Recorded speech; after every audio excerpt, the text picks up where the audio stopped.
After years of helping online businesses make more money by advising them on their taxes and finances, I've now made it my mission to reach as many profitable online businesses as possible to help them save on their taxes and make more money. On my quest, I bring you proven and real profitable online business owners, and we dig into how they do it. Hello again. Thanks for being here. This is The Few, the Proud, the Profitable. This is the podcast where we exclusively talk to 6- and 7-figure online business owners. We know that in this space, there are a lot of pretenders, a lot of people who exaggerate, who inflate their accomplishments, some who just downright falsify them. So what we do here is we only talk to people who are actually making money online. So we've got one of those today. We got Lauren Tickner. Lauren, thanks for being here. Yeah, thank you so much for having me. I absolutely love what you guys are doing because it actually is crazy how much rubbish there is, or shall I say trash, how much trash talk, people absolutely chatting garbage. And so I love what you're doing. Really, really cool. Yeah, just making things happen and showing other people what's possible for them. That's what my aim is. Right. And when I got involved in this space, it was because I started working with a few people who were legit. So at the very beginning, I was deceived based on my clients and the Facebook posts I would see that this success was just ubiquitous. Everyone had it. And then the longer you're around, the more you realize that as much as people talk, a lot of them are really full of it. So trying to weed that out and talk to the people who have had true success, who have done really well here. So glad to have you. So first thing is, in a couple sentences, just tell us who you are. What do you do? Yeah, so I am from England. My name's Lauren Tickner. I know you already mentioned that, but just in case. And so my whole thing is all about helping people create their own scalable online coaching or consulting business. Yeah. So we really specialize in online. And the reason why I do this is because I actually started out as an online coach in the fitness industry. So I was helping people lose fat. I was helping them get strong. And that was after I had worked in a job in investment management. And I realized that that was not for me. No. And that I definitely am someone who wants to have my own online business so that I can have the freedom to travel where I want, when I want, and to work on the things that I want to do. And so, yeah, that is me in a nutshell. I also have a podcast called Impact School, which I love doing. So, yeah, that's right. Yeah. Well, I mean, that's similar to where I started. I started in corporate America, worked for a Fortune 500 company as an analyst. And theoretically, that was a dream job. By any metric, that should have been where I stayed for the next 40 years, but it was just absolutely miserable. And some of it goes to the freedom, some of it goes to corporate structure, but it felt like a prison sentence almost, being there the same hours every day, being confined to someone else's wishes, schedule, everything else. So the online side is pretty exciting. Being an entrepreneur is exciting in general, but the online side especially, given the flexibility it gives beyond what a regular business even would. That's exactly my thing. Yeah, I love the fact that I travel so much, so much. It's kind of cool. So I'm 22 years old right now. Yeah. And so I started out in all this when I was actually 18. So, well, actually when I was 16, I literally just started posting on social media to build my Instagram to connect with other people who are into fitness.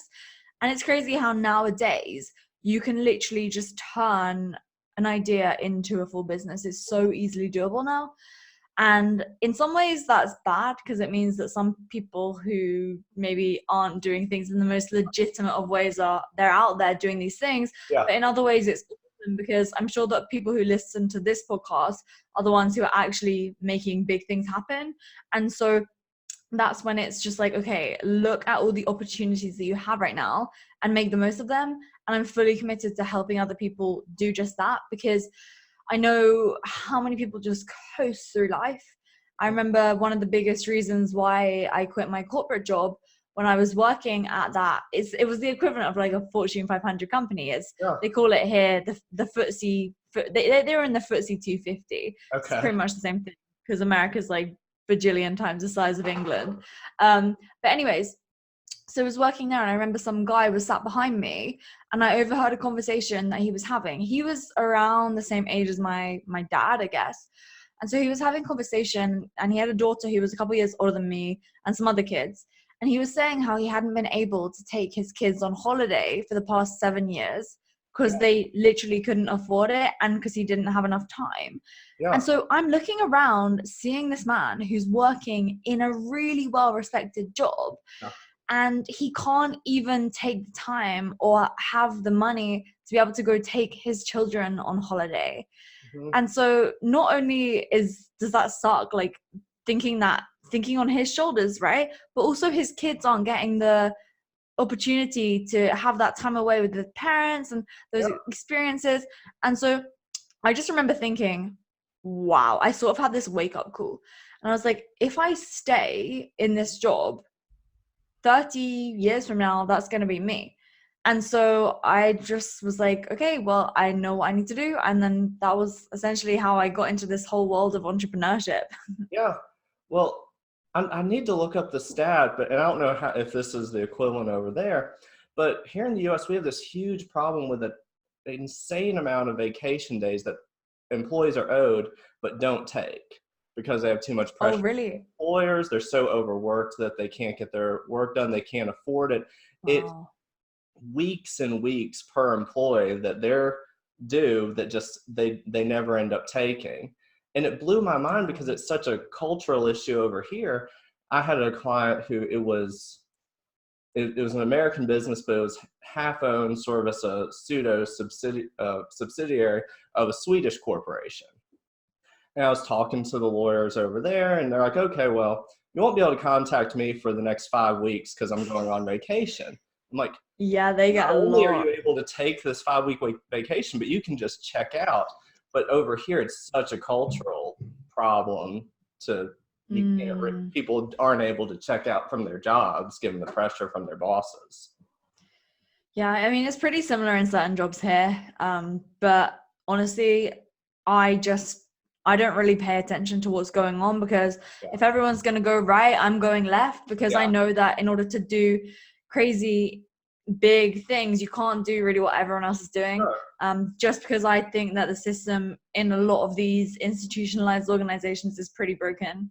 And I don't think it's the best for anyone other than the people right at the top, right? So Sure. I just honestly, I just treat anyone who works alongside myself as I would like to be treated, right? It's the Yeah. golden rule. It's super simple, but unfortunately, not many people are able to do that. But what I really want to drill down upon through my business and through everything that I'm doing with regards to my content really is that it's much more doable for people than I think they think it is, right? So they see all these people online who have a massive following, this massive, massive audience on social media perhaps, and they think, oh, well, they already have all these years of experience and all of this content and all of that, like I can never catch up. But everyone has to start somewhere. Mm-hmm. And so just actually getting yourself out there and diving in and trying it, it's just, I think people should be doing that. Well, and I think that goes to the pretenders out there also doing a disservice to the people who are just starting out, because according to them, they day one out of nowhere had this massive success. So you don't see any of the fact that, like anything else, there's a gradual build to it. It is a process. Right. So they think there's some deficiency with them because according to everyone on their Facebook feed that, a month ago I was almost homeless. I was down to my last nickel. And now look at me, I'm making $1 million a month and you can do it too. Right.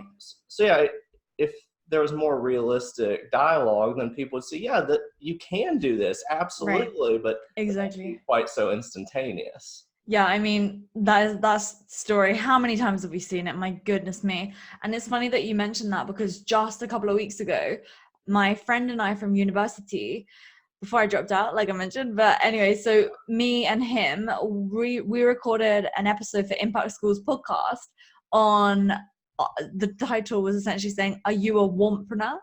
Right? So rather than entrepreneur, wompreneur, because yeah, oh yeah, entrepreneur, yeah, that's exactly it. Because so many people sort of get into entrepreneurship because they see all this glammed up lifestyle from people who are renting private jets just to take photos and all of that, but they don't actually know what goes in on like the other side, you know, the hard work. We were just talking just now about, you know, actually having a team, what that requires. That can be pretty tough and challenging. The risks that you have to take, the overnight success story. That's what it is, really. And so I think people really need to understand, like, am I just doing this because I want that glam lifestyle? Or am I doing this for other reasons, aka solving people's problems, making an impact, Right. and all of that? Because if you're just doing it for the lifestyle, for the money, and for everything like that, you are not going to last. Because when tough things happen, if you don't have a solid reason why, you are going to get absolutely burnt to the ground. And those people who do know their reason why, they have their core values, they're the ones who are going to keep going, and then they're going to totally lap you. So yeah, and then not only are you going to end up with difficulties along the way regardless that you have to power through, but in the early days you're going to have a worse lifestyle, you're going to have less time, you're going to make less money. So if your only motivation is, yeah, I don't want to work, I want freedom, I want this success, you're going to be really sorely disappointed. So yeah, it makes total sense. yeah, I mean, it's funny when I hear people say that they want to be an entrepreneur for, yeah, like what you were saying, to not work or to have freedom, right? For me, one of my core values is freedom, but it's not just like freedom to be able to chill out. Right. If you are an entrepreneur, yeah, you can have freedom, but at the same time, you're arguably the least free type of person in the world, because you are attached to your clients, to your team members, to your software, whatever it happens to be that you're doing. So then you actually have a lot of responsibility, right? Yep. A lot of responsibility comes with entrepreneurship. But if that's something that you're willing to take onto your shoulders, the reward is exponential. Yeah. And I don't know about you, but I would not change it for the world. No, there's no way I'd ever go back. All right, so normally the second question we ask is more or less what we've been talking about this whole time, is what's the best thing about having a profitable online business? So I think we've covered that Yeah, pretty I well think, here. yeah, I mean, actually for me, I think just before we got on this podcast, I was doing a podcast with one of my clients. So she did one of our programs, right? And basically she was working in a full-time job, and her goal was to match her full-time job, her corporate income. So she was working in digital marketing, she's doing super well in it and all that. And that was her goal, to match that income. Now she's done over that, right, in about like 4 months. And that was it for me. It's like I was able to get on this podcast, just have a conversation with her as now friends, and she's now been able to leave her job. And she was saying to me, like, this, she has this really cute Italian accent, and she was saying, like, it's just so surreal to her how she can just wake up and just do whatever she wants. And that is the coolest thing. I mean, I'm sure you can agree. It's just the impact that you have, and you really are changing people's lives. But that's just not like the coolest part. It's like when you actually have this profitable business that is doing good things, that obviously helped her and allowed her to change her lifestyle. But I also asked her about like one of her clients, and she was telling me about a bunch of her different clients, but one of them, she was able to help that person totally change their business model away from being a virtual assistant to now being like an online business manager, because being an online business manager allowed her to have more boundaries in her life. Yeah. So the fact that I was able to help my client, who then changed the life of her client, who's now going to change the life of, it's just like this insane domino effect. And it is just the coolest freaking thing in the world. Yeah, that's awesome. All right, cool. So question number 3, one of the things in our tax practice that we deal with a lot, and one of the things that we work with our clients a ton on, is managing cash flow. Because for an online business, that can be great. It can also be a huge challenge, because the way your cash flows come in and go out is pretty different from most businesses. So how do you manage that? Yeah, it's a good question. And it's really kind of spooky that you brought this up today, because literally this morning I was listening to a podcast, and in the podcast, they were talking about cash flow management. And so whenever I hear something that I need to, I'll show you actually. But basically, whenever I hear about something which I need to, do a bit of work on, I always text it to myself. So literally this morning, I sent a text to myself saying, energy management, productivity, and meditating. That's irrelevant. But right below it, it says cash flow system. Because here's the thing, right? For me, it's never really been an issue. However, the reason why I wrote it down and sent it is because it's something that I want to actually be able to educate my clients on the importance of.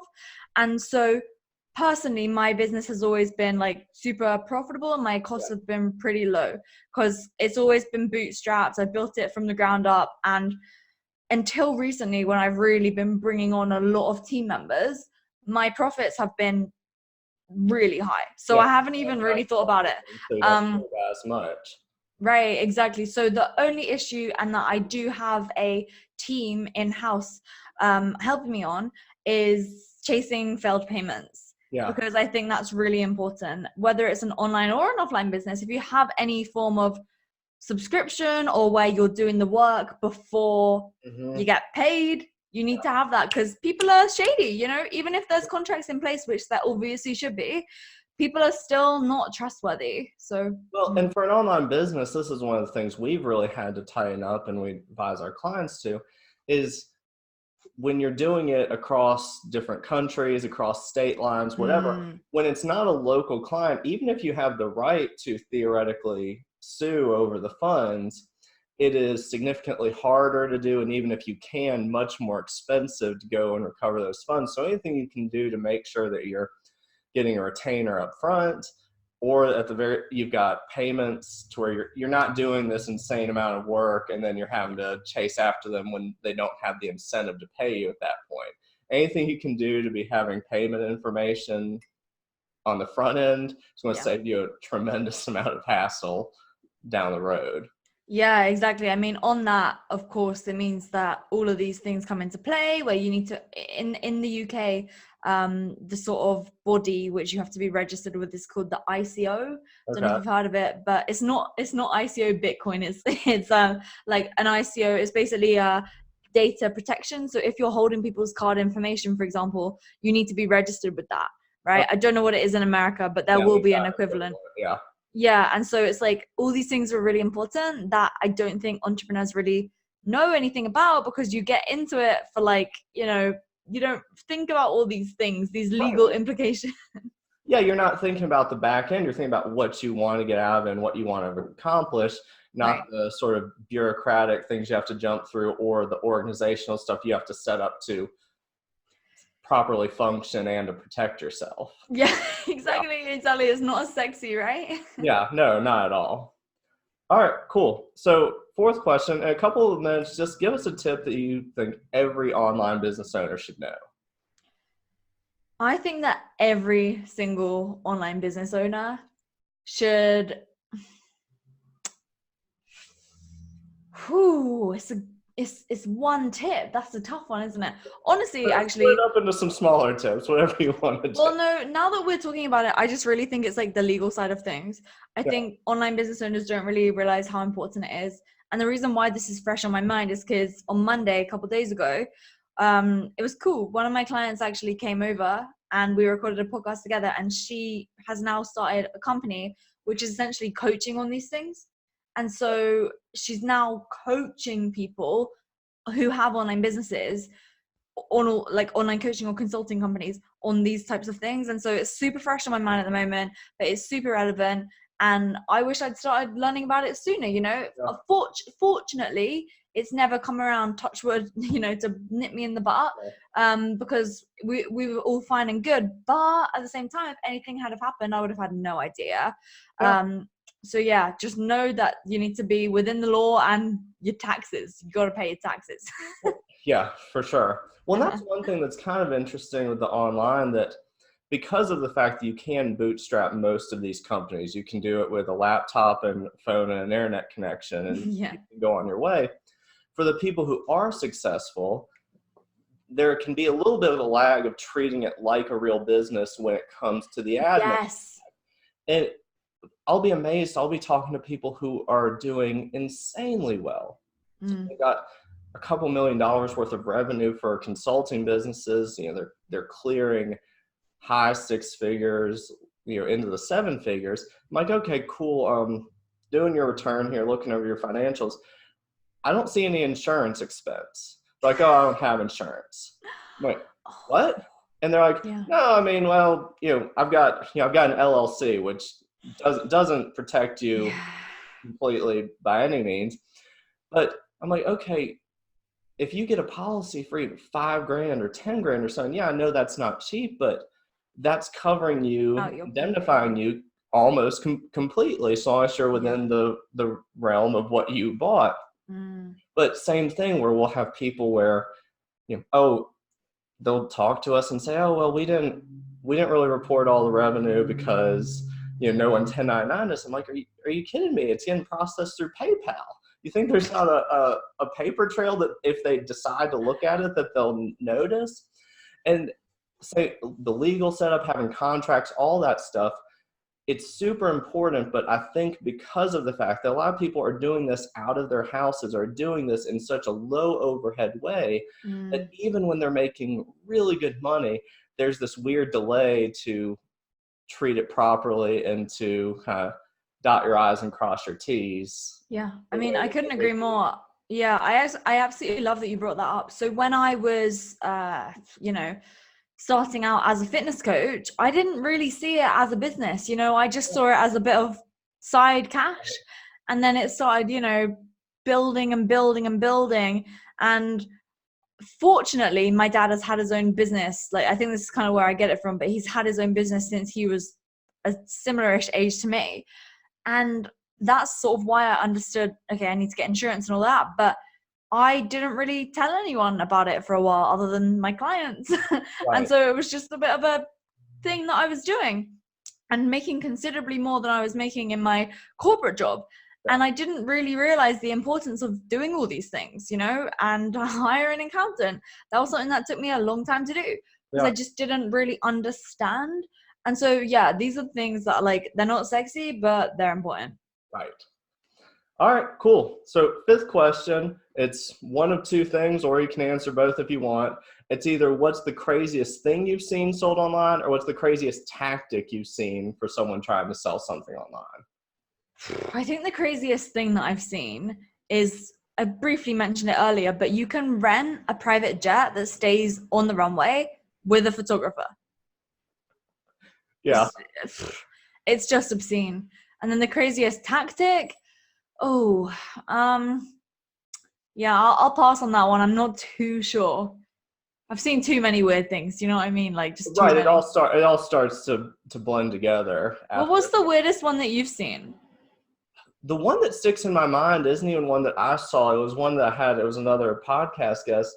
He said he had a friend who had some sort of water filtration system. It was a handheld one. And he went into, I think it was LAX, and he went in and grabbed water from the toilet, used the thing to purify the water, and then drank it. And that was his promotional video. Wow, he's really backing that product. That one's really stuck in my mind. Wow.